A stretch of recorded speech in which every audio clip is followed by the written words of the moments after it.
सब हुए हैं, तेरे लिए हम जमा सब हुए, सब तेरे लिए हम जमा सब हुए हैं, तेरे लिए हम जमा सब हुए हैं। तू ही परस्तिश के काबिल, तू ही परस्तिश के काबिल, तेरे जैसा कोई नहीं इस जहां में खुदावन, तेरे जैसा कोई नहीं इस जहां में खुदावन।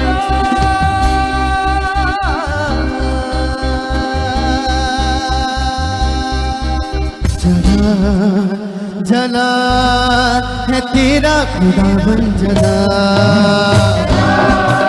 यस ओ सेरे रे रा काली हो जला जला है तेरा खुदावन जला,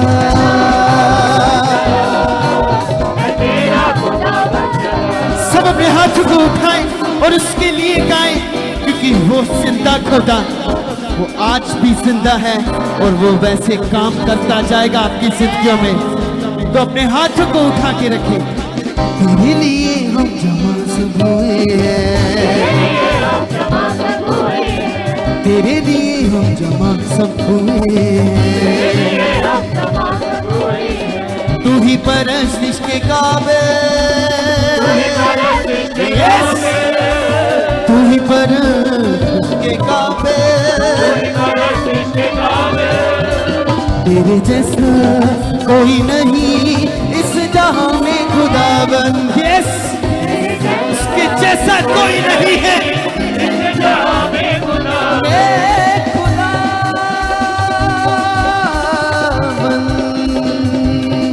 सब जला जला है तेरा खुदावन जला,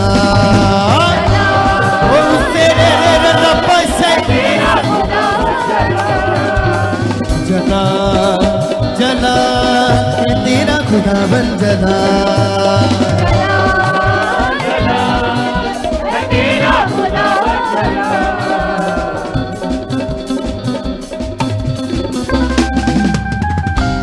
नाचते हुए गाते हुए अपने यहोवा एलोहीम के लिए, यस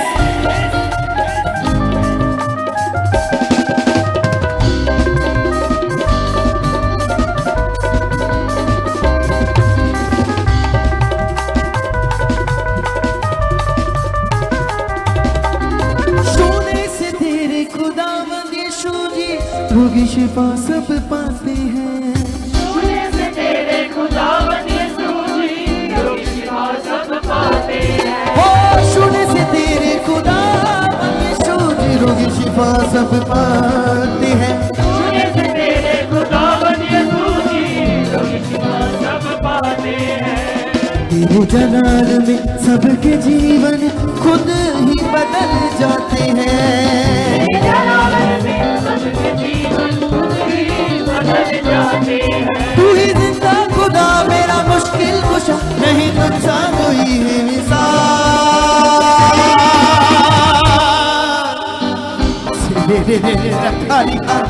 ये सब रूह से भर रहे हो ओ उससे रहे तेरी हालापा, जला जला है तेरा खुदा जला, तालियों के साथ जला जला है तेरा खुदा जला,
खुदावंद ऐसा मैं चाहूं।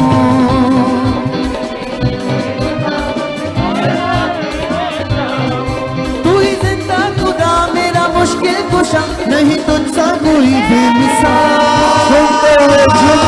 झूमते हुए खुदावंद के लिए दिल से आराधना करते हुए खोलिए उसके लिए मन को। आज बड़ी पावर आपके ऊपर काम कर रही है और वो नेगेटिव चीज तुम्हारे जीवन से आउट हो रही है और तुम आगे बढ़ रहे हो। गाइए गाइए दिल से।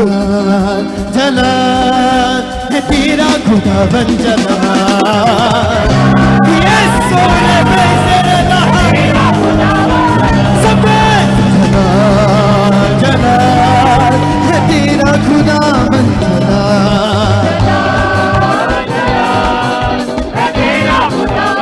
सब अपने हाथों को उठाएं और मेरे साथ मिलकर गाएं।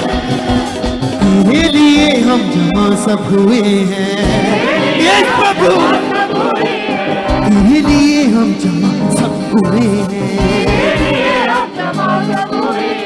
तू ही परस्तिश के काबिल, वही एक परस्तिश के काबिल है। तू ही परस्तिश के काबिल,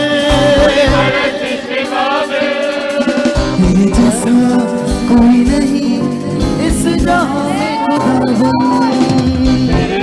सोरे मेरे नफस से को नाचते हुए उसकी ताकत के लिए, क्योंकि वो सेना का यहोवा, वो आपका खुदा है। जलाल जलाल है तेरा खुदावंद जलाल। ओ जलाल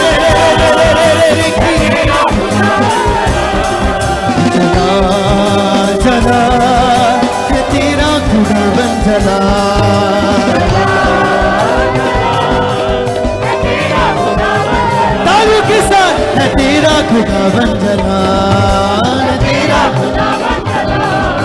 है तेरा खुदावंद जलाल,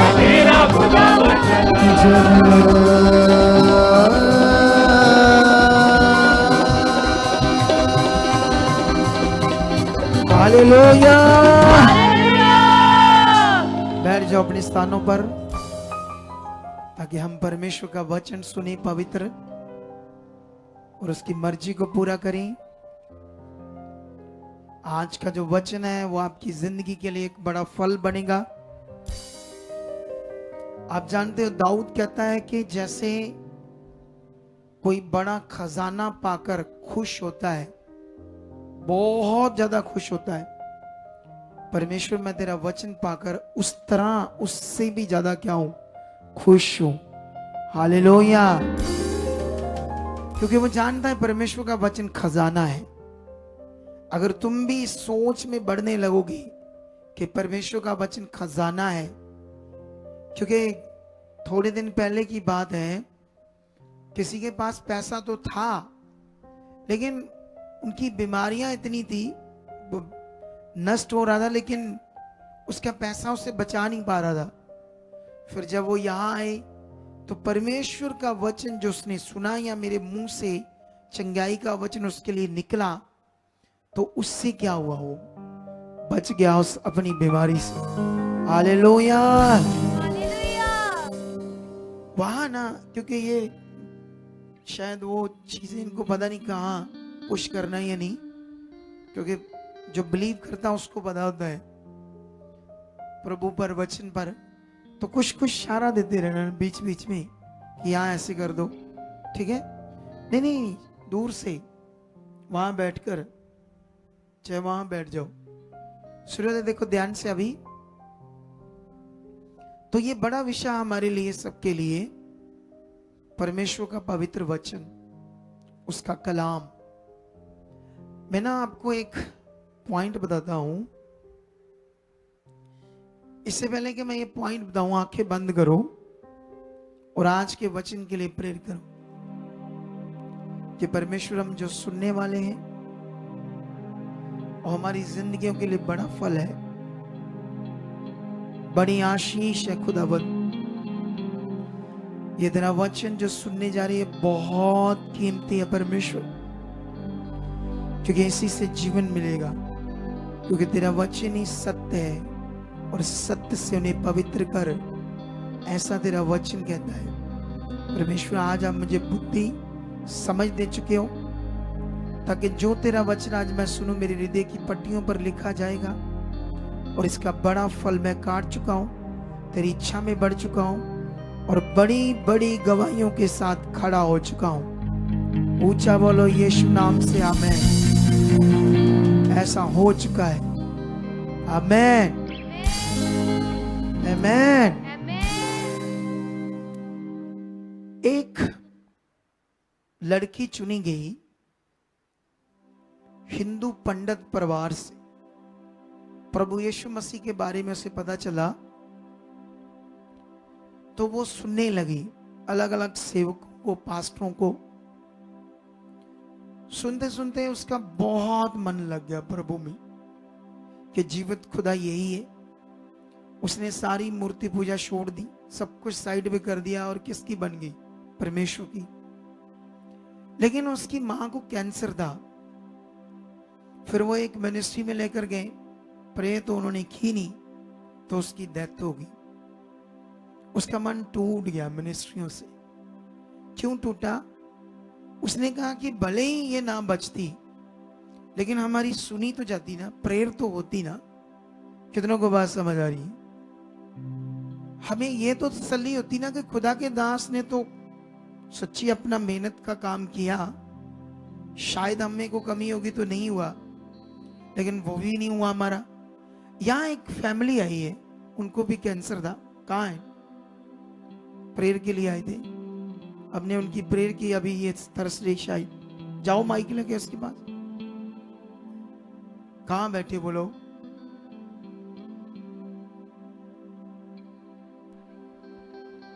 हाँ, खड़े करके बताऊंगा, खड़े करके।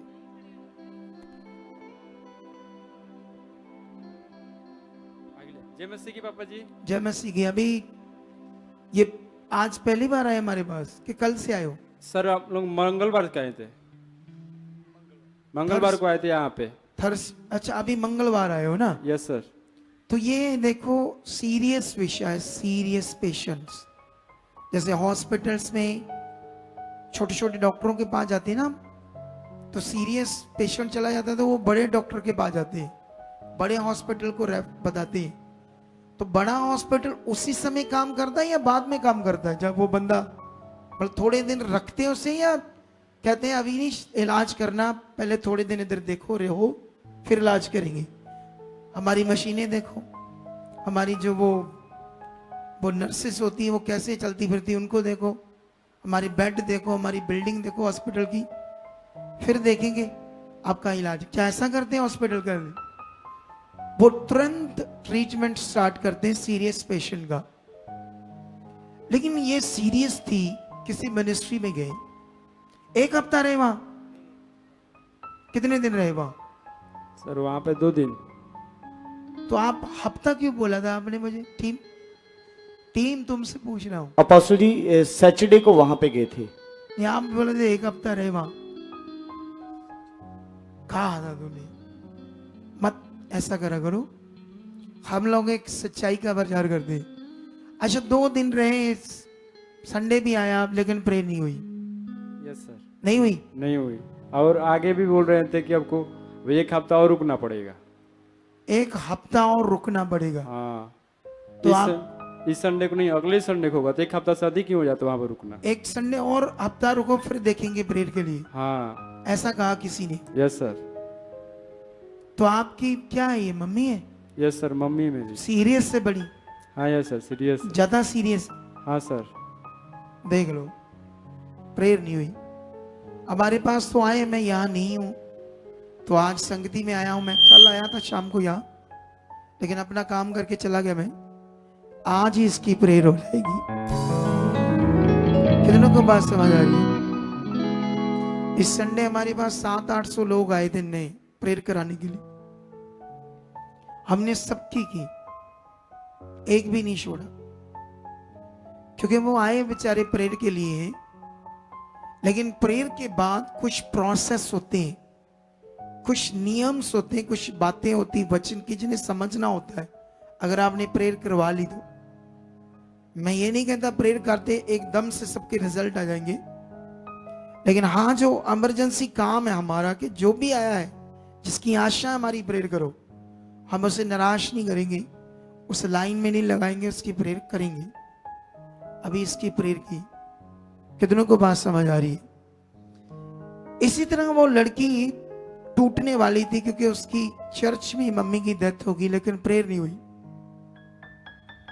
फिर वो उसका मन सा खराब हो गया प्रभु से। फिर उसके बाद प्रभु ने उसे दर्शन दिया कि नहीं, मैंने तुम्हें चुना है, क्योंकि प्रभु उससे प्यार करता था। फिर उसने कई मिनिस्ट्रियों के बारे में सीखा, सुना। एक मिनिस्ट्री थी, कोई थी मतलब किसी एरिया में, वहां पर गई। वहां जाकर उन्हें बताया कि ऐसे ऐसे प्रभु की मैं ये मैं चाहती हूं बढ़ना, सीखना, आगे बढ़ना। तो जाते ही वो पास्टर तो मिल गया, ठीक है, लेकिन उसने बताया कि प्रभु ने मुझे वहां 4 महीनों के लिए रुकने के लिए कहा था। 4 महीने रुक, सीख। लेकिन वो पास्टर कहने लगी 1 साल। कितने? तो मैंने मन में सोचा प्रभु ने तो मुझे 4 महीने के, ये को आए 1 साल कहते। फिर उन्होंने कुछ इंस्ट्रक्शन बताई। हम अडल्टरी को पसंद नहीं करते, जहां रहने में कुछ बातें स्ट्रिक्ट होती हैं, उन्हें फॉलो करना होगा। कहते फिर मैं और मेरा पति दोनों रुक गए। कहते उन्होंने सबसे पहले मेरी ड्यूटी लगाई बड़े बड़े पतीले साफ करने की। रोज सारा दिन उसमें निकल जाता था, मैं थक जाती थी। क्या सुनना, क्या सीखना, महीना तो इसी में निकल गया मेरा। उसके बाद क्या होता है, उन्होंने कहा अब तेरी ये सेवा बंद है, अब तेरी किचन की सेवा है। तूने सुबह 7 बजे से लेकर 2 बजे तक किचन में रहना, कॉन्टिन्यू। खाना पीना, बनाना, बर्तन, सब कुछ चीजें करनी है। उसके बाद 1 घंटा रेस्ट, खाना पीना खाओ। 3 बजे तेरी सेवा होगी प्रेयर टावर में, अपने लोगों पर प्रेयर करनी है। तो प्रेयर टावर के बाद रात को 10 बजे थक टूट जाती थी वो। उसने कहा मैं सीखूं क्या? अगर मैं कोई बात करनी तो हल्ला मचाते थे कि नहीं पास्टर नहीं मिल सकती, नहीं मिल सकती, ऐसे बोलते। कहती बड़ी मुश्किल से मैंने 8 महीने निकाले, कुछ नहीं सीखा। हमारी मिनिस्ट्री का दर्शन आया था उसे, मेरा डायरेक्ट, मुझे जानती तक नहीं। यहां खड़े होकर बोली थी ना, पोर्टल खुल गया था, पोर्टल। ऐसे जैसे कंप्यूटर में किसी साइट का पोर्टल नहीं खुलता, कहती पोर्टल खुला मेरे सामने और आपकी मिनिस्ट्री का लिखा हुआ नाम आया और कहा वहां जाओ आप। तो मैंने उसे कहा, जब मुझसे मिली तो मैंने कहा ठीक है अभी तो तू जा सकती है, लेकिन वापस आकर 1 महीना रुकना, ऐसे मुझे खुदा की आत्मा ने कहा है। तो वो आप घर गई नहीं। मैंने तो कहा था होकर आ जाओ, लेकिन वो गए नहीं। 1 महीना रुककर इतना सीख के गए यहां से, आप सोचिए। हमने कोई काम नहीं दिया उनको, कोई पतीले टप साफ करने को नहीं दिए। उनका मन था थोड़ी बहुत ही सेवा कर ली, लेकिन वो सीख कर बढ़कर गई। कितनों को बात समझ आ रही है? आज इस मिनिस्ट्री के रूल्स, हम क्या करने वाले हैं परमेश्वर के राज्य में। शैतान नहीं चाहता कि इन बातों का लोगों को पता चले और लोग आगे बढ़े। लेकिन मैंने जो संडे वचन दिया था आप लोगों को, शॉर्ट में रिपीट करता हूं। वैसे उसमें आपको वापस जाना होगा, क्योंकि ये जो ओरिजिनल ओनाइंटिंग की शिक्षा है, पार्ट 2 है। तो ये अभी कुछ हफ्ते चलेगी आपकी नींव को पक्का करने के लिए। तो इसमें आपको ध्यान देना होगा आज, क्योंकि सवाल यह है कि एक रीतियां होती है और एक परमेश्वर के साथ रिश्ता होता है। प्रभु के दास परमेश्वर के साथ रिश्ते की भी बात करते हैं और रीतियां भी करते हैं, दोनों मिक्स करते हैं। और मुझे परमेश्वर की आत्मा से समझ आता है रीतियों की जरूरत ही नहीं, सारा कुछ परमेश्वर से ही होता है। कितनों को बात समझ आ रही?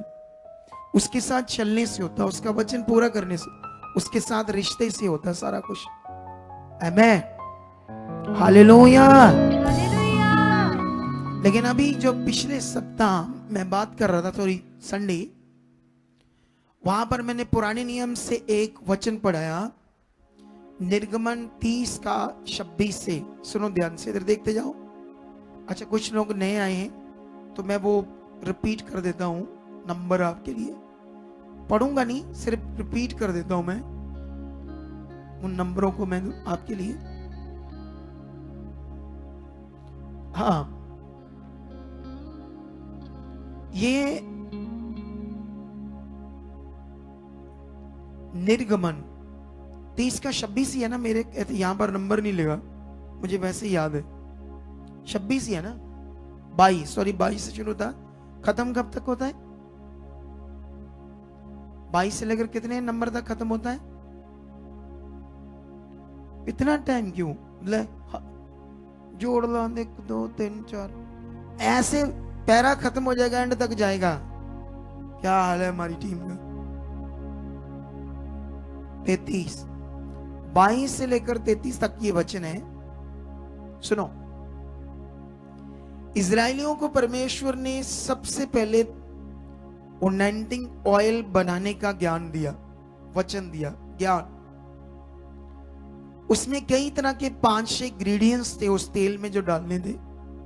ऑलिव ऑयल में 5-6 तरह के इंग्रेडिएंट्स, मतलब तरह तरह की चीजें, और जिनकी क्वांटिटी बताई थी कि इससे ऊपर नीचे नहीं करना, और जैसे कहा मैंने वैसे करके तेल बनाना, ठीक है। और परमेश्वर ने कहा जब तुम ये करोगे तो यही पवित्र तेल होगा, बस ऐसे कहा। उस पर प्रार्थना करनी है, उसको कितने दिन मेरी वेदी के ऊपर रखना है, कितना इसके लिए उपवास करना, ऐसे कोई भी बात वहां नहीं लिखी। जस्ट इतना लिखा, ऐसे इंग्रेडिएंट्स मिक्स करना, ये करना, वो पवित्र तेल होगा, बस इतना परमेश्वर ने वचन में लिख कर दिया, ठीक है। इसको वेदी पर लगाना, वेदी के पांव पर लगाना, संदूक पर लगाना, धूपदानी पर लगाना, कई तरह का। पुराने नियम में एक तंबू होता था, और तंबू में एक मंदिर, तंबू का मंदिर था, एक पवित्र स्थान, एक अपवित्र स्थान। जो मेज मूज, वो वेदी वूदी, वो पवित्र स्थान तक थी, आगे नहीं होती थी। उसी में जाजक को इजाजत थी, उससे आगे नहीं वो जा सकता था। तो उन चीजों को लगाना है, और लगाने के बाद क्या, उन्हें पवित्र करना, ऐसे शब्द है पुराने नियम का, ठीक है। उसके बाद उसने कहा कि यही जो तेल है, ये जो तेल है, इनको हारून और उसके पुत्रों को भी लगाकर क्या करना, याजक पद पर ठहराना। और उनके अलावा ये तेल कभी भी किसी चीज पर नहीं लगाना। और ऐसे भी वहां पर लिखा, मनुष्य पर भी नहीं लगाना, अन्य मनुष्य पर भी नहीं लगाना, इजरायलियों पर वो तेल नहीं लगाना, जस्ट हौदी के समान पर, और जो याजक पद पर ठहराए जाएंगे उनको लगाकर उन पद पर ठहराना, बस ये शिक्षा थी उस तेल के लिए। और कभी भी पुराने नियम में ऐसी कोई टीचिंग नहीं है कि पुराने नियम में जब उनकी सभा इकट्ठी होती थी, वहां भी पोथियां पढ़कर वचनों को सुनाया जाता था संगत को। जो बड़ी बड़ी सभाओं में वो लोग इकट्ठे होते थे, वहां पर कभी भी अनॉइंटिंग ऑयल मीटिंग नहीं हुई। पुराने नियम में लाखों की तादाद में लोग इकट्ठे होते थे। कितनों को बात समझ आ रही? लेकिन उनके लिए और बड़ी व्यवस्थाएं थी, और कई तरह की रीतियां थी, लेकिन ये वाली बात को स्प्रेड नहीं किया परमेश्वर। हालेलुया। क्यों समझना ये जरूरी है? क्योंकि जो ओरिजिनल अनॉइंटिंग है वो कैसे काम करेगी अगर तुम्हें पता नहीं, तो तुम उतना जबरदस्त नहीं जी पाओगे, उतना जबरदस्त परमेश्वर के साथ नहीं चल पाओगे जिसके लिए परमेश्वर ने तुम्हें चुना है। हालेलुया। मैं तुम्हारे ऊपर अगुआ हूं, उसकी ओर से बोलता हूं, वो मुझे यूज करता है ताकि आपकी जबरदस्त उन्नति हो, आप जबरदस्त छुटकारा पाओ, उन्नति पाओ, आगे बढ़ो।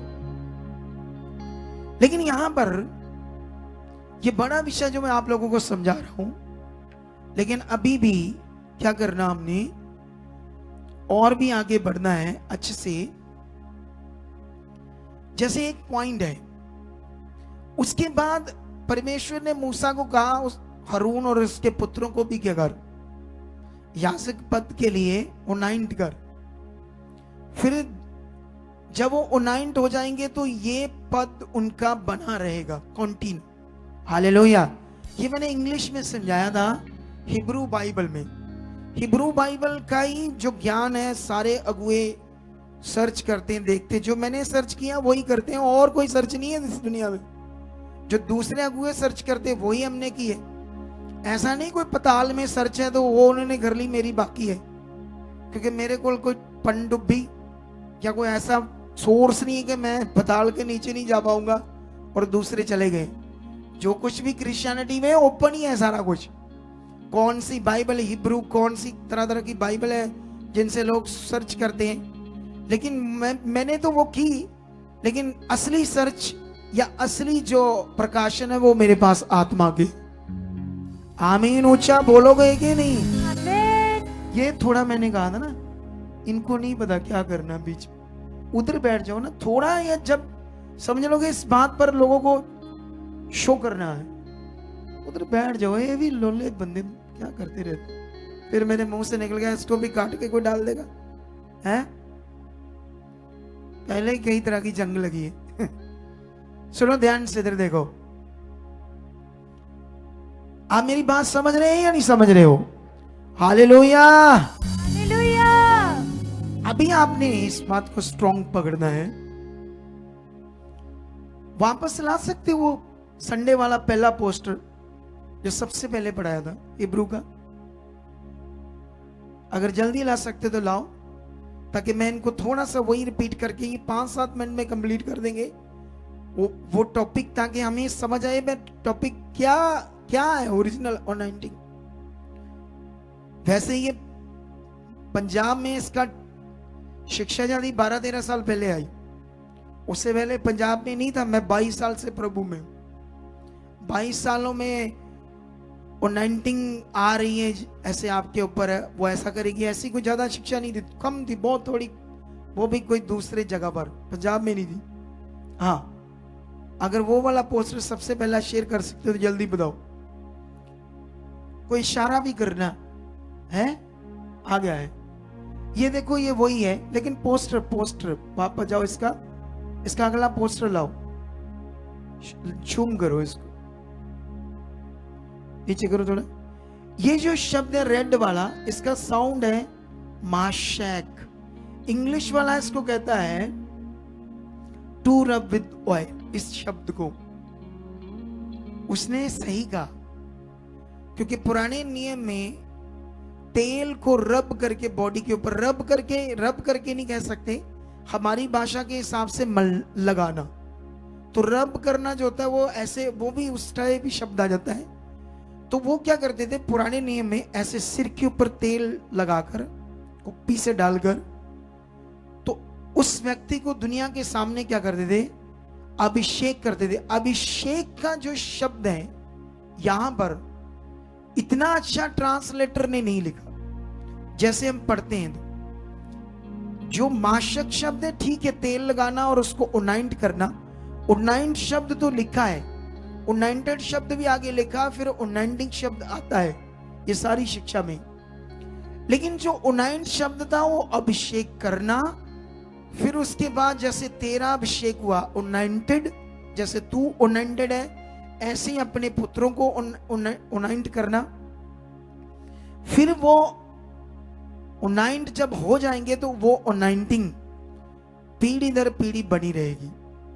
ये 3 बातें हैं, इसे समझना होगा। उनाइंट करने का मतलब होता है किसी को किसी के सामने कोई चीज रखकर, जैसे अलग अलग दुनिया में संप्रदाय हैं, अलग अलग धर्म है, कम्युनिटीज है, उसमें रिचुअल्स है। आप देखना हिंदू धर्म में तिलक लगाकर अभिषेक करते थे, कोई सिर पर कोई मुकुट रखकर अभिषेक करते थे। तो बाइबल में ना तो तिलक लगाना ना मुकुट रखना, लेकिन तेल लगाकर अभिषेक करने की बात हुई। अभिषेक का मतलब था उनाइंट। इसका एक और शब्द होता है अपॉइंट, किसी को किसी काम के लिए नियुक्त करना, याजक पद के लिए नियुक्त करना। तेल का फंक्शन ये था। कितनों को बात समझ आ रही? लेकिन पुराने नियम में एक तो याजकों को तेल लगाकर अपॉइंट किया जाता था, ठहराया जाता था उस काम के लिए। उनके अलावा कोई और याजक नहीं, वो ही है, बाकी कलीसिया है। जो वो बता रहे, जो आपके पापों का प्रायश्चित करेगा याजक, तुम्हें उसके पास बलियां लेकर जानी होगी, भेंट लेकर जानी होगी, जैसे आप मेरे पास आते हैं। इसी तरह से पुराने नियम में जो सेवा करते थे उनको याजक कहते थे। नए नियम में अब याजक नहीं कहते। यूज शब्द होता है इब्रानियों में, पतरस की बुक में, इसकी कभी फिर बात करेंगे कि नए नियम में भी शब्द यूज होता है याजक। लेकिन क्यों याजक शब्द यूज हुआ? लेकिन नए नियम में प्रेरित कहते हैं, सेवक कहते हैं, उपदेशक कहते हैं, रखवाला कहते हैं, भविष्यवक्ता कहते हैं, ऐसा करके, ठीक है, अपोस्टल भी कहते हैं। लेकिन यहां पर एक तो याजक पद के लिए, दूसरा राजा पद के लिए। और जानते पूरा जब बाइबल पढ़ोगे, जब तक वो बंदा जिंदा है, अपनी सेवा कर रहा है, काम कर रहा है उस पद पर, जब वो मर गया बीच में, तो उसकी जगह पर दूसरे बंदे को तेल लगाकर क्या करते थे? अनॉइंट करते थे, ताकि अब उसकी जगह पर ये बंदा उस पद पर है।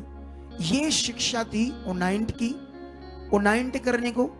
लेकिन वो पीढ़ी दर पीढ़ी शब्द को, अनॉइंट को अनॉइंटिंग कहा गया है। अनॉइंटिंग का मतलब होता है, जैसे इंग्लिश में जैसे run, running, walk, walking, talk, talking, जो कॉन्टिन्यूस सेंटेंस होता है इंग्लिश लैंग्वेज को सीखने से, जो जो जो जो विषय या क्रिया कॉन्टिन्यू होती है, क्रिया काम कॉन्टिन्यू होता है, उसको इंग्लिश लैंग्वेज के अनुसार ING इंग लग जाता है। जो पढ़े लिखे उनको पता है सेंटेंसेस के बारे में। तो अनॉइंट के साथ इंग शब्द का लगना इसलिए जरूरी था कि ये अब इस काम के लिए कॉन्टिन्यू, ये काम इसका है जब तक ये मरता नहीं या कोई गलत काम नहीं करता। समझ आया? पुराने नियम में तो ये शिक्षा थी, और उन लोगों ने कभी भी पुराने नियम में ऐसी कोई शिक्षा नहीं ली। लेकिन पुराने नियम में, भजन संहिता में और भी जगह पर तुम ऐसे पढ़ोगे, उसके सिर पर तेल डाला गया, वो तेल, ऐसे कई जगह पर तेल तेल तेल तेल बारे लिखा है फिगरेटिवली। कैसे? हालेलुया। और जो वो लिखा है, अब उसका ज्ञान तो बहुत ज्यादा आने वाला है दुनिया में। समझते हैं नहीं कि समझते? मैं नहीं देने वाला, बल्कि दुनिया देगी, लोग देंगे, प्रचारक उसको स्प्रेड करेंगे उन बातों को। लेकिन उनका भी जवाब देंगे आने वाले दिनों में, आप लोगों को सिखाएंगे। जवाब नहीं देना किसी को, हम सीखेंगे, क्योंकि हमें सीखना है परमेश्वर का वचन, आपने सीखना है। कितनों को बात समझ आ रही? ये पॉइंट है बड़ा वाला। चाहे इसके लिए कोई भी बैठ जाए जिसको कोई डाउट है हमारे साथ। उसके बाद कभी भी दोबारा किसी का अभिषेक नहीं करते थे, एक ही बार करते थे, एक ही बार, वन टाइम। सिर्फ दाऊद का 2 बार हुआ था। एक बार जब वो बच्चा था तो सैमुअल ने, परमेश्वर ने कहा उसको राजा के लिए चुनो, अभिषेक कर दो। फिर जब दुनिया के सामने उसने राजगद्दी पर बैठना था तो उसको अभिषेक किया, अभिषेक किया गया तेल लगाकर, अब ये राजा है। उसके बाद उसका भी नहीं कभी हुआ। लेकिन एक तो अनॉइंटिंग ऑयल जो बनना था, वो कैसे बनना था, ये बड़ा पावरफुल पॉइंट है बाइबल में। 5-6 चीजें मिलाकर, अब वो जो चीजें मिलाकर बनाते थे, आज तो वैसा नहीं। आज तो कई चर्च में तेल सरों का है, पता नहीं कोई चर्च में शायद पैसे कम ना हो, उसके पास प्रभु से बरकत है, पता नहीं रिफाइंड भी लगा दे लोगों पर, क्या पता ऑयल है वो भी, रिफाइंड भी। कितनों को बात समझ आ रही? कुछ अच्छी चर्चेस होगी ऑलिव ऑयल यूज करते होंगे, लेकिन उस तरह से तो नहीं यूज करते पुराने नियम के अनुसार। क्योंकि अगर तेल, अनॉइंटिंग ऑयल बनाना, अभिषेक ऑयल बनाने का जो शिक्षा है, एक ही बार लिखी गई पुराने नियम, नए नियम में तो लिखी नहीं। अगर उसी को पकड़कर आज चल रहे तो फिर वो छोड़ा क्यों आपने? उसी तरह का बनाओ। अगर आपने पुराने नियम को ही फॉलो करना है, अगर आपने यीशु मसीह की कुर्बानी को नहीं फॉलो करना है, क्योंकि ऐसी रीतियों की जरूरत नहीं। कितनों को बात समझ आ रही है? उसके बाद मैंने अभी आपको समझा दिया ये पोस्टर और अच्छे से आज, ठीक है। उसके बाद मैंने नए नियम में कई जगह से पढ़ाया था, ये संडे जैसे कई जगह से पढ़ाया मैंने, लूका में, प्रेरितों की बुक में, इब्रानिया की 9 में, यूहन्ना में, लूका 18 की 1 में यीशु यशायाह का एक वचन पढ़ता है कि मुझे कंगालों को सुसमाचार सुनाने के लिए मेरे परमेश्वर ने क्या किया है? अभिषेक किया है। अगर हम यीशु की शिक्षा पढ़ते हैं, पूरा नया नियम, तो यीशु का कैसे अभिषेक हुआ है इसका तो कोई रिकॉर्ड नहीं। बोलो क्या नहीं है? दाऊद ने एक जगह पर लिखा है इससे करके, दाऊद ने उसके बारे में भविष्यवाणी की कि उसने उसके सारे साथियों से बढ़कर हर्ष रूपी तेल से उसका क्या किया? अभिषेक किया। दाऊद ने लिखा। इब्रानियां लिखने वाले अगुए ने उस वचन को उठाकर कोट करके बात की, वही वचन। अब यीशु ने तो जन्म भी नहीं लिया, तो यीशु का कैसे तेल से अभिषेक होगा बॉडी के ऊपर? जब जन्म भी नहीं अभी लिया तो दाऊद ने पहले से लिखा था। इसका मतलब उसने फिगरेटिवली बात की पुराने नियम के अकॉर्डिंग, तेल को लेकर, हर्ष रूपी तेल। लेकिन नए नियम में कोई यीशु का कोई अभिषेक नहीं हुआ। हाँ, बपतिस्मा उसने लिया। बपतिस्मा लेना और अभिषेक करना, इन दोनों में थोड़ा सा फर्क है। मतलब फर्क ये है कि पुराने नियम में कुछ और तरीके से अभिषेक करते थे। ये जो बपतिस्मा लेना है, ये एक खुदा के सामने वो विषय था जिसमें यीशु मसीह कुर्बान हुआ हमारे पापों के लिए। शरीर उसका तोड़ा गया, हमारे पाप के लिए लहू बहाया गया, उस पर कोड़े पड़े हमारी ताड़ना के लिए, उसका शरीर का बोटी बोटी हुआ, ताकि हम पाप से मुक्त होकर, या हमारे पाप को उसने अपने ऊपर लिया, हमारी बीमारियों को अपने ऊपर लिया। इस बात को लेकर हम बपतिस्मा लेते हैं, इस विषय को लेकर। जब हम पानी में जाते हैं तो हम यीशु मसीह को याद करते हैं कि वो हमारे लिए मरा, तो हम भी उसके साथ मर जाते हैं। पुराने जीवन में हमारा पुराना जीवन डूब गया। जब हम ऊपर आते हैं तो हम ये विश्वास करते हैं अब नए जीवन में क्या हुए? जिंदा हुए। इस शिक्षा के हिसाब से हम अभिषेक हो जाते हैं आत्मा के द्वारा, जब आत्मा मिलता है। यीशु मसीह के बारे में भी लिखा, आत्मा से अभिषेक हुआ उसका। आत्मा से अभिषेक हुआ, जब उस पर पवित्र आत्मा उतरा, उसका अभिषेक हुआ। बाइबल में लिखा, प्रेरितों की बुक 10 की 38 में, परमेश्वर ने उसका इस रीति से पवित्र आत्मा और सामर्थ्य से क्या किया? अभिषेक किया। दूसरा कुरिन्थियस में जो वचन है आपके लिए, वो थोड़ा सा पढ़ाते हैं आपको जल्दी, फिर आज टॉपिक बड़ा है। मैं चाहता हूं आधे पौने घंटे में तुम्हारे अंदर डाल दूं ये पूरा टॉपिक, और तुम इसे पकड़ कर रखो, क्योंकि हमें बढ़ना है आगे। हालेलुया, ऊंचा हालेलुया। हाँ,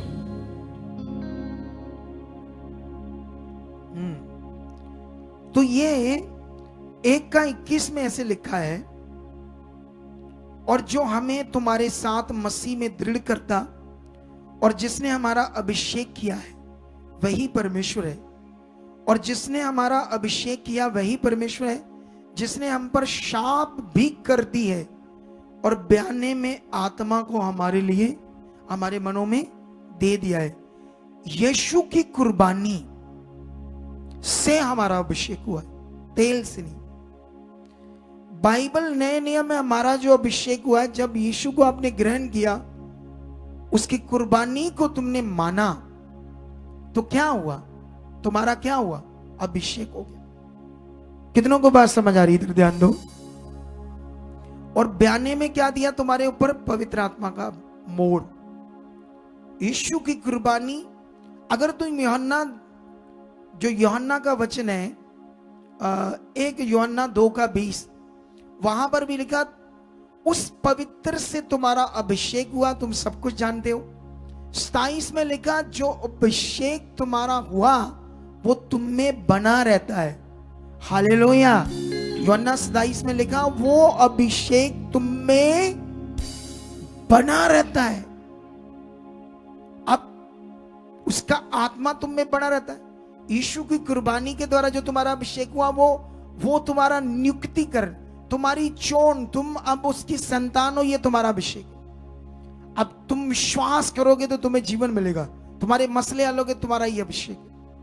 लेकिन इसके साथ साथ जिसको कहते हैं उन्नाइंटिंग में बढ़ना, उन्नाइंटिंग बड़ी होनी चाहिए, बाइबल उसको उन्नाइंटिंग नहीं कहती, उसको कहती है परमेश्वर की पावर, परमेश्वर की सामर्थ, पावर, ग्रेस।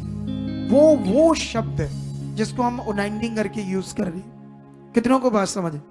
ऐसे ही लिखा है बाइबल में सारा जो मैं तुम्हें समझा रहा हूं। लेकिन यहां पर अब तुम्हें यह समझना होगा कि यीशु की कुर्बानी कितना बड़ा विषय है।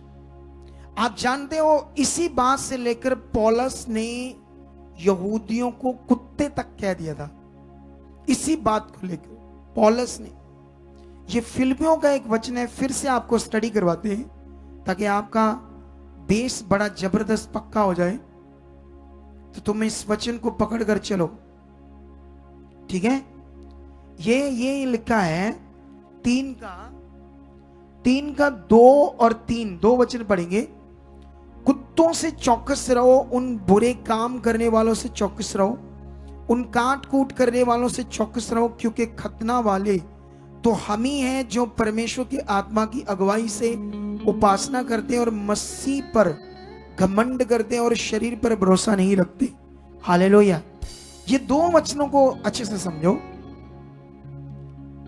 ये जो 2 वचन हैं, ये बड़ा पावरफुल विषय है।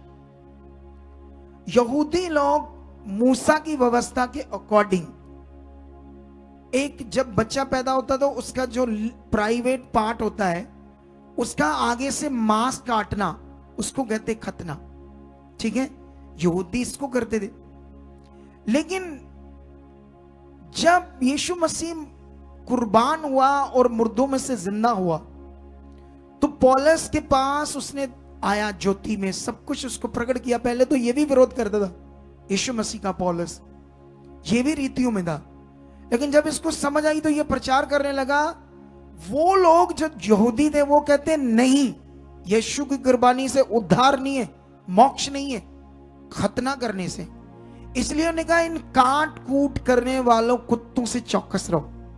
लेकिन जिन लोगों ने यीशु मसीह को कुर्बानी को ग्रहण कर लिया है, उन्हें कहते हैं मसीह, उन्हें कहते हैं क्रिश्चियन। और जिन्होंने यीशु को कुर्बानी को कहा, उन्हें अगर कोई कहे क्रिश्चियंस को कहा है कुत्ते, तो उसकी टीचिंग रॉन्ग है। कितनों को बात समझ आ रही? अब हमें बढ़ना होगा और आगे, इस वचन के द्वारा परमेश्वर में और आगे बढ़ना है, क्योंकि मैं तुम्हें लेकर जा रहा हूं 19 के एक बड़े प्रोसेस में, ताकि तुम्हें कभी भी कोई गुमराह ना कर पाए। हालेलुया। एक्चुअल में पुराने नियम में एक पद की बात हो रही थी, अभिषेक करने के बाद, अपॉइंट करने के बाद ये पदवी इसकी बनी रहेगी। हालेलुया। ये तेल का जो पवित्र ठहराया जाना, ये भी बात बनी रहेगी, इजराइलियों के लिए बनी रहेगी। क्योंकि जो मेरा तेल लगाया गया, मैंने इसे पवित्र कहा, तो तुम उसे डिनाई नहीं कर सकते कि ये मेरा ठहराया हुआ नहीं। जो मैं वचन इस याजक को तुम्हारे लिए दूंगा, काम प्रायश्चित का, वेदी का, तुम्हारे पापों का, बलियों का, सब इसके सामने तुम्हें करना होगा। ये अपॉइंट था, पुराना नियम ये था। लेकिन जब इब्रानियां पढ़ते तो लिखा, उस काम को यीशु मसीह ने अपनी कुर्बानी से खत्म कर दिया। वो कठिन बलियों को, वो सिस्टम को, रीतियों को खत्म करके यीशु मसीह ने हमें एक नया प्रबंध दे दिया, पवित्र आत्मा का प्रबंध। वो 90 उनके लिए थी, बनी रहने थी। जो 90 का मतलब वो पवित्र आत्मा, सॉरी पवित्र तेल का वो जो ठहराए जाना या उन चीजों पर लगाना, वो बात उनकी पीढ़ी दर पीढ़ी बनी रहेगी। लेकिन हमारे अंदर जब आत्मा आता है, तो ये आत्मा के द्वारा हम उसकी संतान है। वो आत्मा से वो आत्मा कॉन्टिन्यू आपके अंदर बना रहेगा। ये आत्मा की ओरिजिनल अनएंडिंग है। अगर अनएंडिंग की बात करें, ओरिजिनल अनएंडिंग ये है कि वो आत्मा तुम में बना रहता है। यूहन्ना भी कहता है वो अभिषेक तुम में है और तुम में बना रहता है।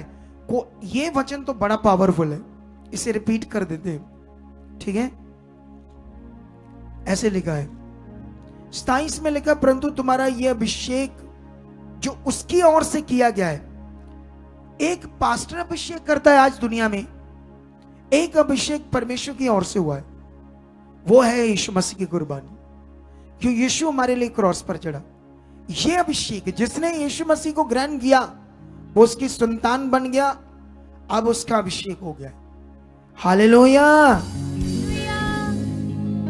यही बात लिखी है कि जो अभिषेक उसकी ओर से किया गया है, परमेश्वर की ओर से, तुम में बना रहता है और तुम्हें इसका प्रयोजन नहीं कि कोई तुम्हें सिखाए, परंतु जैसे वह अभिषेक जो उसकी ओर से किया गया तुम्हें सब बातें सिखाता है, और ये सच्चा है और झूठा नहीं, और जैसा उसने सिखाया वैसे ही तुम में उसमें बने रहते हो। ये शिक्षा आपके लिए, ठीक है। अब ये कंप्लीट टॉपिक हो गया पुराने, ये मीटिंग जो गुजरी आपकी संडे की, मैंने जो आपको समझा दिया। अब आज हम आगे बढ़ना है। आगे बढ़ने के लिए मेरे पास अब एक बड़ा विषय है, क्योंकि वो लोग ट्रोल भी करेंगे, कई लोग मुझे पता नहीं कोई करेगा, क्योंकि अभी मैं बताता हूं, यीशु मसीह में बड़े सारे मिशन है, Catholic, CNI, Jehovah witness, Jesus only, and time, Methodist, मैंने तो 7-8 के नाम ले दिए। इनकी जो शिक्षा है यही यीशु, यही कुर्बानी, इनमें भी कुछ फर्क है। अब यहोवा विटनेस वाले यीशु की कुर्बानी को मानते ही नहीं, सोच कर देखो। अब मैं ये बात बताऊं तो वो मानेंगे नहीं। कितनों को बात समझ आ रही? वो यीशु की कुर्बानी को नहीं मानते, आत्मा को नहीं मानते।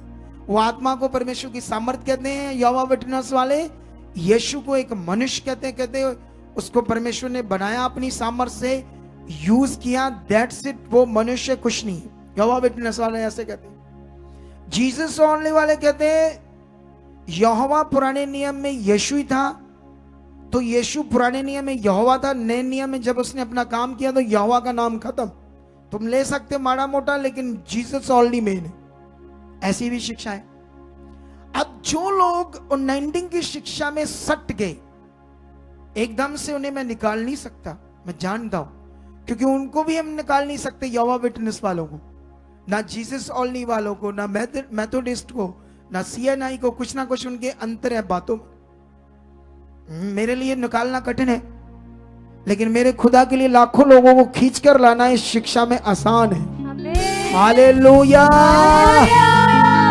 वो दर्शन देगा लोगों को, वो मिरेकल करेगा, वो काम प्रकट करेगा जिससे दुनिया खींची आएगी और इस सच्ची शिक्षा को समझ पाएगी क्या है सही शिक्षा।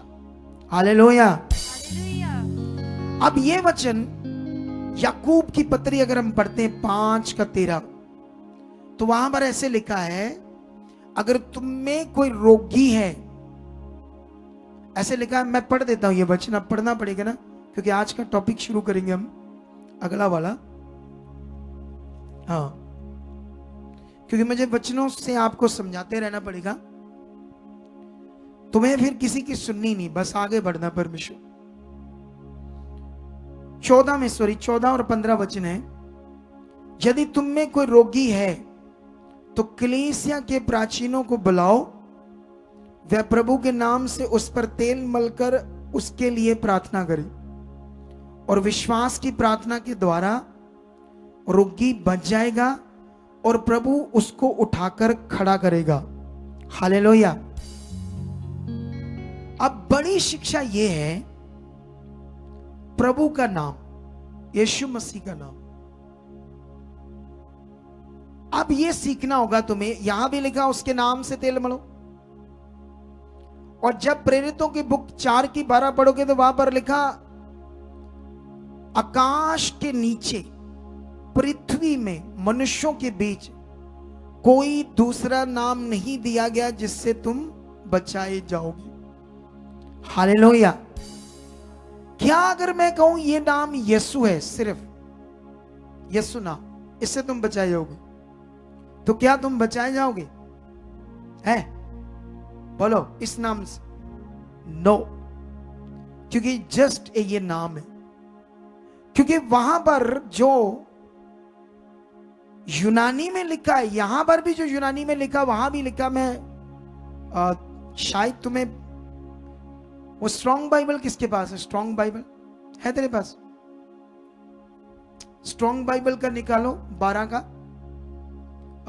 4 का 12, उसमें वो पोस्टर जल्दी डाल देना, इसमें सिर्फ पोस्टर, ठीक है। जहां पर लिखा होगा अनोमा, कैसे लिखा होगा ध्यान दो।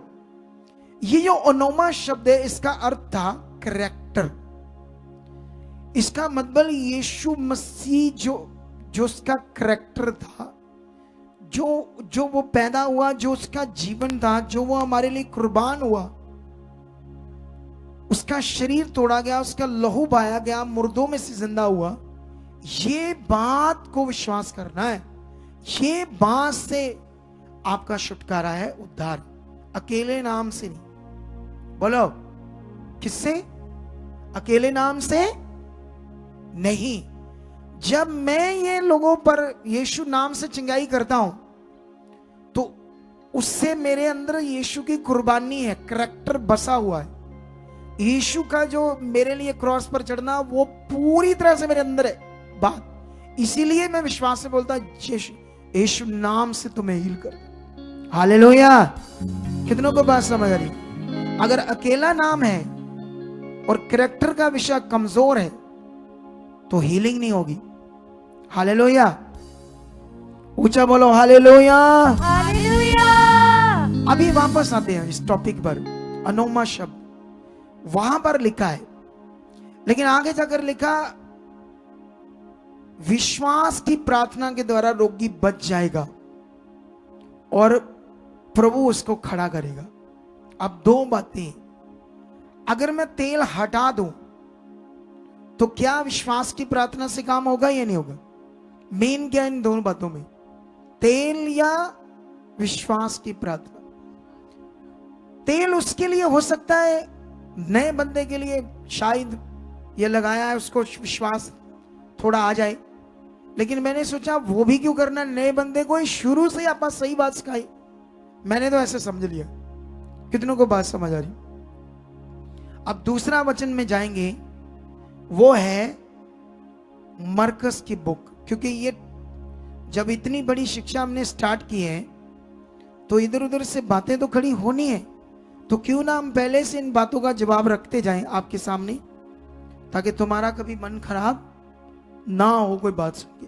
ठीक है, यहां पर मरकस की बुक 6:13 में लिखा, और बहुत सी दुष्ट आत्माओं को निकाला चेलों ने और बहुत से बीमारों पर तेल मलकर उन्हें चंगा किया। ये दो वचन है तेल के ऊपर बाइबल में, नए नियम में। इसके अलावा चंगाई के लिए नए नियम में पूरी बाइबल में कहीं पर भी नहीं लिखा। हाँ पोस्टर दो, ये देखो क्या लिखा, वही शब्द है ये अनोमा। जहां जहां नए नियम में यीशु का नाम यूज होगा ये शब्द आएगा अनोमा। कितनों को बात समझ आ रही है? वापस करो, वापस थोड़ा वापस पढ़ना, मुझे अनोमा नहीं पढ़ना, उसके वो पढ़ना है चीजें। वो नीचे पढ़ो क्या क्या लिखा है। वहां पर लिखा है कंपेयर ऑफ फिगरेटिवली, अथॉरिटी, फिर आता है करैक्टर या कॉल्ड, यीशु मसीह का करैक्टर। और नोमा का मतलब, नाम का मतलब उसका करैक्टर, अकेला नाम। हालेलुया। अगर यीशु वो काम ना करता तो उद्धार ना होता। तो उससे पहले यीशु तो था दुनिया में कितने साल, 33.5 साल तक, लेकिन 30 साल में अपना काम शुरू किया उसने। 3-3.5 सालों में 3.5 सालों तक यीशु ने, ऐसा नहीं कि उसका नाम से सारा कुछ उद्धार हो गया, नो। अगर उसने अपने मुंह से कहा कि जाओ मैंने तुम्हारे पाप क्षमा हुए तब हुए, लेकिन उसने असली पापों के प्रायश्चित का काम पूरा किया।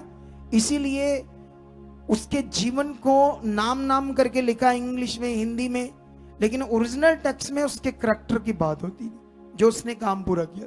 समझ आया ही नहीं समझ आया? ये शिक्षा बड़ी जरूरी थी हमारे लिए। लेकिन अब मरकस की जब बात करते हैं,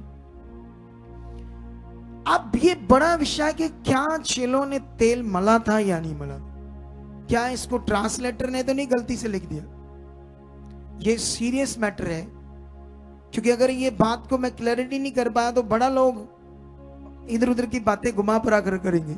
ठीक है, लेकिन इसके लिए ये विषय तब का है जब यीशु मसीह ने चेलों को काम करने के लिए अधिकार दिया। क्या दिया? यीशु मसीह ने कैसे चेलों को अधिकार दिया, ये थोड़ा सा पीछे जाकर पढ़ते हैं 7 से। उसने 12 को अपने पास बुलाया और उन्हें 2-2 करके भेजने लगा और उन्हें अशुद्ध आत्माओं पर अधिकार दिया। यीशु मसीह ने ऐसे कहा, सुनो इधर देखो, जाओ मैं तुम्हें अधिकार देता हूं। जैसे मान लो यहां पर मैं किसी को भी कहूं, किसी टीम मेंबर को, जा उसको कहकर मैंने तुम्हें कहा है ये नहीं करना, तो जिसको मैंने कहा वो जब वहां जाकर करेगा तो उसको पता मुझे जिसने कहा उसने मुझे ये अधिकार दे दिया करने के लिए, इसलिए वो जाकर बात करेगा। तो यीशु मसीह ने उन्हें बोलकर कहा, मैं तुम्हें क्या देता हूं? अधिकार, बीमारों को चंगा करने का, दुष्ट आत्माओं को निकालने का, तुम्हें मैं अधिकार देता हूं। यीशु मसीह ने कोई तेल तूल लगाकर उनका अभिषेक नहीं किया, मुंह से बोलकर अधिकार दे दिया। कितनों को बात समझ आ रही?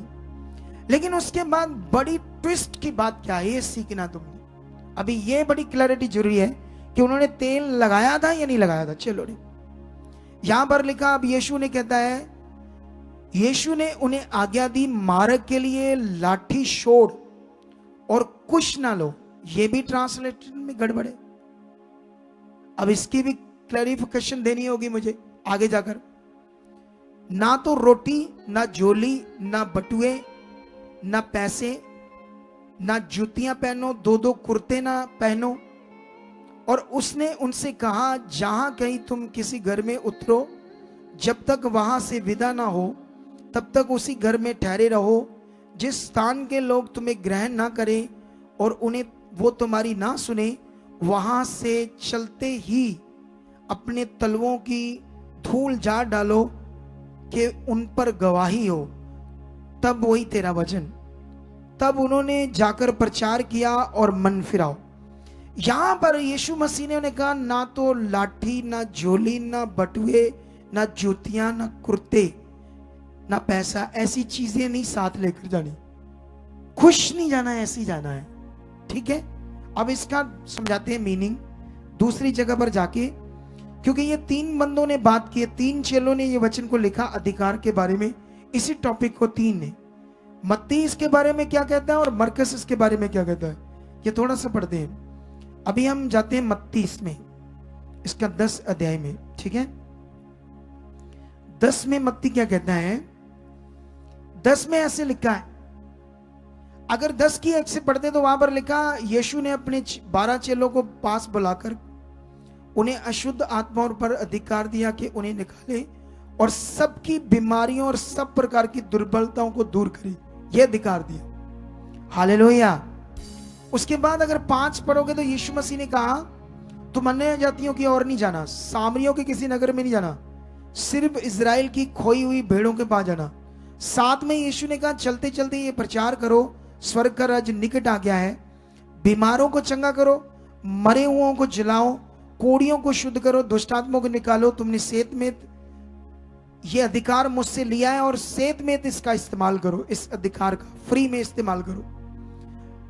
अपने पट्टुकों में हिस्से, ना तो सोना, ना रूपा, ना तांबा रखना। मार्ग के लिए ना तो झोली रखो, ना 2 कुर्ते, ना जूते, ना लाठी लो, क्योंकि मजदूर को उसको भोजन उसका मिलना चाहिए। अगर यहां पर हम और आगे पढ़ते हैं तो ये वही घरों में रुको, वो तुम्हें संभालेंगे, तुम्हें पौन करेंगे, जो योग्य होगा उस पर तुम्हारा कल्याण ठहरेगा। लेकिन लास्ट में 15 में लिखा, मैं तुमसे सच कहता हूं कि न्याय के दिन उस नगर की दशा से सदोम और अमोरा के देश की दशा अधिक सहने योग्य होगी। इससे ऊपर पढ़ोगे तो ये गांव-गांव जाकर लोगों के बीच में सिर्फ सुसमाचार ज्ञान दे रहे थे। यहां पर तेल की बात मत्ती ने नहीं की, ये सिर्फ मरकस ने की है। टॉपिक एक ही है। अगर तेल दिया यीशु ने दिया था उन्हें करके, कोई बनाकर अभिषेक करके, तो ये तेल फिर मत्ती भी मेंशन करता, मरकस कर रहा, मत्ती इसको कोई मेंशन नहीं कर रहा, ऐसी बात ही नहीं कर रहा। वो अधिकार की बात कर रहा है और क्या उन्होंने किया और किस किस चीज को नहीं लेना। लाठी, कपड़ा, बटुए, सोना, चांदी, तांबा, रूपा, मार्ग के लिए ना कपड़े लेना, ना झोली लेना, ना बैग लेना, ना जूते लेना, ना लाठी। ऐसी चीजों को क्यों मना कर रहा है यीशु मसीह, इसके बारे में आगे जाकर बताते हैं। इसका एक वचन पेंडिंग रह गया, वो है लुक्का। ठीक है, अभी हमें लुक्का में जाना पड़ेगा, लुक्का 9 अध्याय में, फिर क्लैरिटी आ जाएगी इस वचन की। ठीक है, तो लुक्का 9 की 1 से लेकर 6 तक वही सेम वचन है। फिर उसने 12 को बुलाकर उन्हें सब दुष्टात्मा और बीमारियों को दूर करने की सामर्थ्य और अधिकार दिया। ये देख लो यीशु मसीह ने कैसे ये सामर्थ्य और अधिकार दिया, वचन से। जैसे मरियम के पास जब स्वर्गदूत आता है तो उसको वो कहता है कि परमेश्वर की कृपा हुई तुम्हारे ऊपर बहुत बड़ी, तू इतनी लकी लड़की है, तू इतनी महान है कि परमेश्वर ने तुम्हें इतने पवित्र काम के लिए चुना है कि तेरे एक बच्चा होगा, तेरे एक पुत्र होगा। उसने कहा मेरी तो शादी नहीं हुई, मैं तो पुरुष को जानती नहीं, तो ये बच्चा कैसे होगा। उसने उसे कहा नो, तू शारीरिक सोच रही है, पवित्र आत्मा तेरे ऊपर उतरेगा और परम प्रधान की सामर्थ्य पर साया करेगी। वो सामर्थ्य से, उस पावर से तुम्हारे अंदर वो बच्चा होगा। ये जो वचन दिया उससे हो गया, उसके अंदर ये काम कैसे हुआ। वो बच्चा वर्ड से, स्वर्गदूत ने आकर कोई तेल नहीं दिया, कोई कपड़ा नहीं दिया अनाइंटिंग करके। कितनों को बात समझ आ रही, वर्ड की बात हो रही, वर्ड, अधिकार, सामर्थ्य की बात हो रही।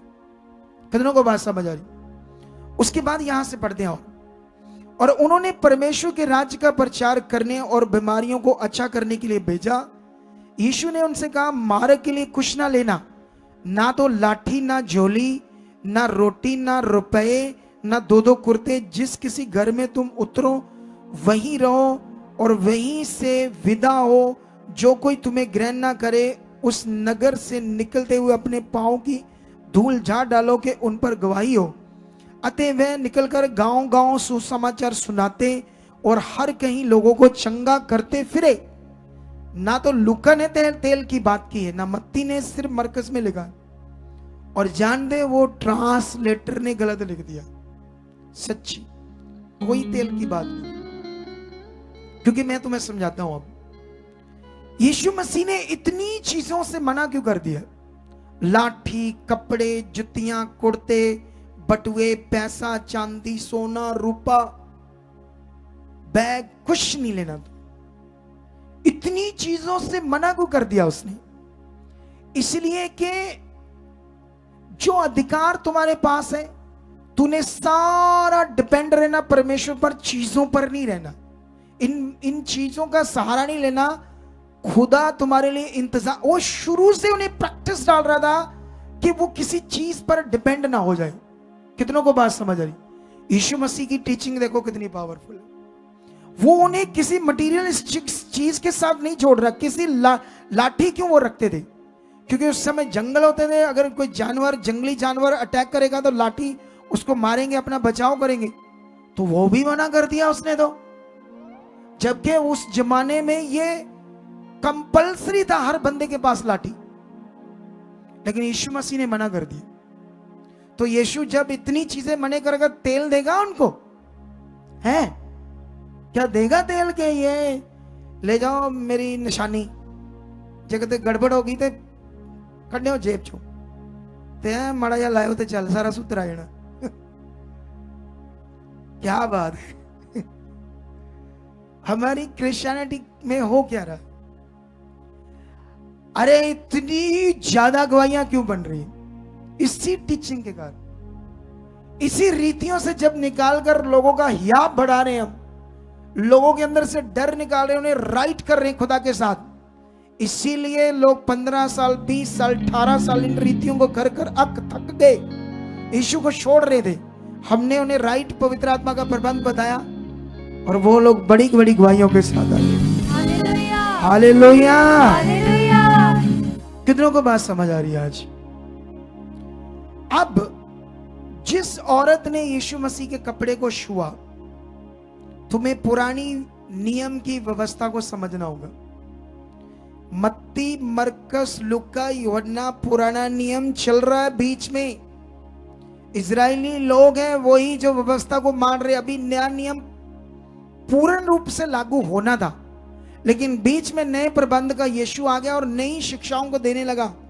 पुरानी शिक्षा को कोड करने लगा, कई पुरानी शिक्षा को रद्द रहा था यीशु, लेकिन नए नियम का प्रबंध वो आ चुका था। लेकिन यीशु ने आकर क्या किया, वापस इस टॉपिक पर समझाता हूं मैं तुम्हें। मैं ये क्यों तुम्हें समझा रहा हूं, मुझे एक चीज बोल के थोड़ी सी कपड़े वाली बात, जो कपड़ा छुआ यीशु का पल्ला। तुम्हें पता ना चाहिए था, जिस औरत को पीरियड्स आते थे पुराने नियम में, उसको मंडली में नहीं आना था, वो अशुद्ध है, ऐसा लिखा गया। इतने दिन वो नहीं आ सकती, किसी दूसरे को छू भी नहीं सकती, वो अशुद्ध है। हालेलुया। पुराना नियम पढ़कर देखो, वो नियम उसके अंदर था। वो यहूदी थी, इसलिए वो जानती थी कि मैं अशुद्ध हूं, मैं यीशु को छू नहीं सकती। इसीलिए उसके पास एक ही विकल्प था, एक विश्वास था, क्योंकि उस समय कौन सा वो जमाना था इंटरनेट का कि यीशु मसीह लाइव प्रार्थना कर रहा है, लाइव प्रचार कर रहा है, तो वो अपने दूसरे देश में बैठी ऑनलाइन रिसीव कर लेगी, या उसको तेल भेज दिया जाएगा। ऐसा जमाना तो था नहीं, तो इसीलिए उससे डायरेक्ट फिजिकल उसके पास आना था। तो फिजिकल आई, तो इसलिए उसने क्या किया, उसके पल्ले को छुआ। तो जब पल्ले को छुआ तो उसने, यीशु ने कहा मुझ में सामर्थ्य निकली है। उसने ये नहीं कहा मेरे से होकर पहले मेरे कपड़े में गई है सामर्थ, मतलब मेरे चोले में गई है, क्योंकि चोला मेरा जब किसी ने छुआ तभी मेरे में सामर्थ, ऐसा नहीं। उसने कहा मुझे छुआ, क्योंकि उस पल्ले को छूने का कोई मीनिंग नहीं है। वो यीशु को छू रही है, लेकिन पल्ले को इसलिए क्योंकि वो अशुद्ध है, वो व्यवस्था के अनुसार उसे छू नहीं सकती। उसकी फीलिंग यीशु के लिए थी, ना कि उसके कपड़े को छूने की फीलिंग थी। लेकिन इस वचन को कोड कर लोगों के हाथ में कपड़े दे दिए गए, ऐसे वचनों को कोड करके। कितनों को बात समझ आ रही? आई समझ या नहीं आई? अगर आज जैसे मान लो कोई सेवक ये बात करे कि जैसे कोई बाबा होता, तो बाबाओं को लोग मिलते जाकर अपनी सोल्यूशन ढूंढते हैं। एक सेवक का काम है लोगों को वर्ड देना, वचन देना, और लोग उस वचन को सुनकर अपनी जिंदगियों को बदले। आप जानते हो यीशु मसीह ने ऐसा किया, उसने वचन दिया, इकट्ठी भीड़ों को किश्तियों में चढ़कर प्रचार किया, लेकिन साथ साथ में वो फील्ड में भी उतरा हुआ था। पता नहीं कितना ज्यादा लोगों के बीच में होकर काम कर रहा, और चेलों ने भी ऐसा किया। आज खुदाबंद ने मुझे फील्ड में उतारा है। किस में उतारा है? ये जो बाबाओं की बात है, ये छोटे छोटे बाबाओं की बात है। जो बड़े वाले बाबा, वो तो कभी किसी को मिलते ही नहीं। जैसे डेरे होते बड़े बड़े, वो तो स्टेज पर आकर ऐसे बैठकर सिंहासन के ऊपर ऐसे हाथ करके, बच्चा जी आशीर्वाद हो ताड़े दे। उधर जड़ी संगत बैठी, वो भी ऐसे उनकी जो आस्था ऐसी है, धन्य धन्य धन्य धन्य धन्य दर्शन हो गए। वो उसको रब समझते, उसको दर्श करके धन धन समझते। लेकिन ये बड़े बाबाओं की बात है, वो तो छोटे मोटे बाबा जो लोगों को मिलते। लेकिन याद रखो, अगुआ कितना भी बड़ा हो जाए, उसको लोगों की शुद्धि लेनी पड़ेगी। क्यों लेनी पड़ेगी? क्योंकि जैसे नई नई जो दुनिया आ रही है, उनको हमारी बातें, ये जो हम समझा रहे हैं, कभी कभी नहीं समझ आती। शुरू में इन वचनों की कोई समझ नहीं आती, उनके ऊपर से निकलते जाएंगे, इसीलिए वो आते टूट जाते हैं। इसीलिए हमने एक पॉलिसी बनाई है हमने, कि कैसे नए लोग जो हैं वो आएंगे तो उनके साथ क्या करना है। मैं पवित्र आत्मा में तो उस पॉलिसी से काम कर रहे हैं, तो इसीलिए बड़ा काम हो रहा है। कितनों को बात समझ आ रही? लेकिन अगर कोई कहे कि ऐसा नहीं है, हर एक को मिलने की जरूरत नहीं, तो वो किसी अगुए की अपनी पर्सनली विचार हो सकते हैं, उसकी इच्छा हो सकती है, लेकिन खुदा का कलाम ऐसे नहीं कह सकता। और कोई अगुआ फील्ड में काम करने अगुए को, उसकी कॉलिंग को ऐसे नहीं कह सकता ऐसी जरूरत नहीं है, उसकी अपनी इच्छा है, वो अपनी इच्छा से ऐसे बोल रहे। कितनों को बात समझ आ रही? इसीलिए हमें बढ़ना होगा। जो मेरी कॉलिंग है वो बड़ी है, जबरदस्त हम कुछ करने वाले हैं। हालेलुया। लेकिन ये बात को आप लोगों ने पकड़ कर रखना है, क्योंकि अगर आप इसको पकड़ कर रखोगे तो आप जबरदस्त बरकत पाओगे यीशु मसीह। तो ये था उन्नाइंडिंग, और ये जो कुछ टॉपिक थे तेल पानी वाले, बीच में कपड़े वाला भी मैंने आज क्लैरिटी कर दी। ऐसी कोई शिक्षा नहीं यीशु मसीह ने दी कि कपड़ा कुपड़ा रखना है। अगर उसको छुआ भी है तो ऐसी कोई शिक्षा नहीं कि ऐसा करना है। यीशु मसीह की शिक्षा थी फेथ, बड़ा भरोसा खुदा के ऊपर, और पाप से रहित जीवन, बुरी बातों को छोड़ना, कनेक्शन रखना, प्रेम में रहना, प्रभु के साथ चलना, और साथ में पवित्र आत्मा के ऊपर शिक्षा थी। ये उपदेश था सबसे बड़ा। इसी को आज हमारी मिनिस्ट्री में लोग पकड़ रहे हैं, तो जल्दी लोगों का क्या हो रहा है? भला हो रहा है। आमेन। कितनों को बात समझ आ गई? आज मेरा टॉपिक इतना है। अगली बार जो प्रेरित पौल के शरीर के ऊपर कपड़े लगाए लोगों ने और जाकर लगाए, इस अगली 19 में आप लोगों को वो भी समझाया जाएगा अगली मीटिंग में। तो अभी 19 जो है वो शब्द तो और चीज है, लेकिन उसको आज, क्योंकि वो यशाया का वचन है ना 10:27, अभिषेक के कारण तेरा जुआ तोड़ दिया जाएगा। इस वजह से मैं कंफ्यूज था। क्यों कंफ्यूज था? क्योंकि जब मैं उसे पढ़ता था तो वो सेम बातें लिखी थी जो माशक शब्द में था, लेकिन अचानक मैंने प्रार्थना की तो प्रभु ने मुझे कहा यशाया 1 से लेकर 10 तक लगातार पढ़। जब मैंने 5, 6, 7 बार पढ़ा तो मेरी बुद्धि खोली। उसने 7 में यीशु कुंवारी से पैदा होगा, ये शिक्षा दी।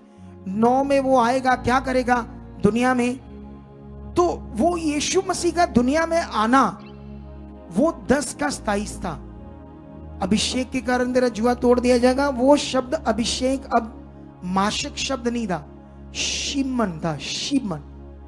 शिमन शब्द एक पवित्र विषय को दर्शाता है या रिचनेस को दर्शाता है, अनुग्रह को। वो बाद में मेरी परमेश्वर ने बुद्धि खोली, नहीं तो वो भी चेक कर लेते। दोबारा लाओ, ये शिमन शब्द को लेकर आओ। ये यशाया 10:27 है, ठीक है, ताकि तुम किसी भी तरह से किसी बात में ना फंसो और आगे बढ़ पाओ। हालेलुया। हाँ, जल्दी से ये देखो। नहीं, ये तो वही आ गया माशिक, शिमन आएगा, शिमन। ऐसे पोस्टर पर शिमन लिखा हुआ है, शीमैन। जूम करो थोड़ा सा, हल्का सा, ज्यादा नहीं। हाँ, वो देखो क्या लिखा है, शीमैन। ये इसको उसी तरह से लिखा, grease specifically liquid as from the olive often perfumed, ऐसी आगे लिखा फिगरेटिवली रिचनेस, उन्नाइंटिंग, ऐसे बातें। तो इससे ज्यादा समझ नहीं आती थी। जिस ट्रांसलेटर ने इसको ट्रांसलेट किया तो एक शब्द मेरे मतलब था वो था रिचनेस, लेकिन बाकी 10 अध्याय का वो शिक्षा थी जो प्रभु ने मुझे दी। वो यीशु कुंवारी से पैदा होने वाला था, पृथ्वी पर आने वाला था। उसी टॉपिक को करते करते 10:27 में यीशु ने ये बात की थी कि अभिषेक मतलब जब मेरा पुत्र दुनिया में तुम्हारे लिए पैदा होगा, क्रोस पर चढ़ेगा, सारे बंधनों को वो तोड़ देगा। और उसने सारे बंधनों को तोड़ दिया है। सारे बंधनों को एक सॉन्ग गाते थे ना, शेरे बबर यीशु शेरे बबर, उसमें एक अंदर आता है, बंधनों को तोड़ने वाला, मोहरों को खोलने वाला। कैसे गाओ थोड़ा सा? हाँ, मोहरों को खोलने वाला, को जोड़ने वाला, मोहरों को तोड़ने वाला, रिश्तों को जोड़ने वाला, मोहरों को तोड़ने वाला, रिश्तों को जोड़ने वाला, मोहरों को तोड़ने वाला, रिश्तों को जोड़ने आएगा बंधनों को तोड़ने वाला। बीच में आता है ना एक जगह पर अंतर में, बंधनों को तोड़ने वाला। बाइबल कहती है उसने बंधनों को तोड़ दिया है, शरापों को खत्म कर दिया है। अगर हमारे बंधन टूटे नहीं, शराब खत्म नहीं हो, तो फिर यीशु मसीह की कुर्बानी व्यर्थ होगी। अब जो उसने काम पूरा किया, हमने क्या करना है? हमने इस वचन को प्रैक्टिकल करना है विश्वास के साथ। हालेलुया। मेरे बंधन उसने तोड़े हैं, मेरे श्राप खत्म है, मैं अब पापी नहीं हूं, मैं यीशु के कुर्बानी को विश्वास करने से धर्मी हूं, मुझ में पवित्र आत्मा है, मैं परमेश्वर की संतान हूं, मेरे कोई बंधन नहीं, मेरी कोई, ये प्रैक्टिकल फेथ है। अब हालेलुया, ये प्रैक्टिकल अंदर से परमेश्वर के सामने। अगर इसे छोड़कर आप सोचो कि तेल के अंदर पास्टर जी ने वो नंटिंग डाली है और क्या कहते हैं उसको, फिर उसके अंदर वो क्या डाला है, वो रुमाल के अंदर भी नंटिंग डाली है, नहीं डाली, सच्ची नहीं डाली। मैं विश्वास से कहता हूं, क्योंकि मैं समझाता हूं आप। इसके लिए एक उदाहरण है, लास्ट टॉपिक है। जो डॉक्टर होते हैं उनको हम शारीरिक कहते हैं या आत्मिक? जिन्होंने यीशु मसीह को ग्रहण नहीं किया, पवित्र आत्मा नहीं पाया, वो डॉक्टर शारीरिक है या आत्मिक? मान लो ये 5 डॉक्टर है, इधर 5 पास्टर है, ठीक है। इन्होंने एक मेडिसिन बनाई, एक ट्यूब, वो क्या कहते हैं, जब कोई दूध पै गया गरम गरम, आग लग गई हाथ में, शरीर पर गरम पानी गलती से डल गया तो शरीर जल जाता है ना, सड़ जाता है, बड़े बड़े शाले हो जाते हैं। उसके लिए क्रीम आती ना मार्केट में, जो सड़े हुए पर लगाएंगे तो वो जलन से राहत मिलती है नहीं मिलती है ना वो क्रीम। अब जो डॉक्टरों ने बनाई वो क्रीम, 5 डॉक्टरों ने वो मेडिसिन बनाई, अलग अलग डॉक्टरों ने। इधर मान लो 20 बंदे जल गए, ठीक है। 20 बंदों पर, जलों पर जब क्रीम लगाई गई तो जलन से राहत मिलेगी ना मिलेगी? मिलेगी, क्योंकि इसमें ऐसा साल्ट है, ऐसा मेडिसिन है। लेकिन इधर उनकी तो मेडिसिन काम कर रही, इधर 5 पास्टर है, 100 बंदे पर लगाते हैं हम वो अनाइंटिंग। अगर उसमें है तो 100 के 100 ही बंदे चंगे हो जाने चाहिए। इसका मतलब वो चंगे इसलिए नहीं होते क्योंकि उनको खुद को विश्वास करना पड़ेगा, खुद को ध्यान देना पड़ेगा प्रैक्टिकली, या हमें आपके ऊपर प्रेयर करनी पड़ेगी, आपका विश्वास बढ़ाना पड़ेगा। इसका मतलब अगर ये 5 पास्टर के तेल में अनाइंटिंग होती तो अगर एक पास्टर का तेल 100 बंदों पर लगाए, 100 के 100 बंदे ठीक हो जाएंगे। कभी कभी 2-3 बंदों की गवाहियां देते तेल से हो गया। भाई तेल का नाम लगाते हो, खुदा की पावर से हुआ, सर्वशक्तिमान की पावर से। कितनों को बात समझ आ गया? तो इस टॉपिक को पकड़ कर रखो, हम आगे चलेंगे। अभी पार्ट 2 था, संडे पार्ट 3 आएगा।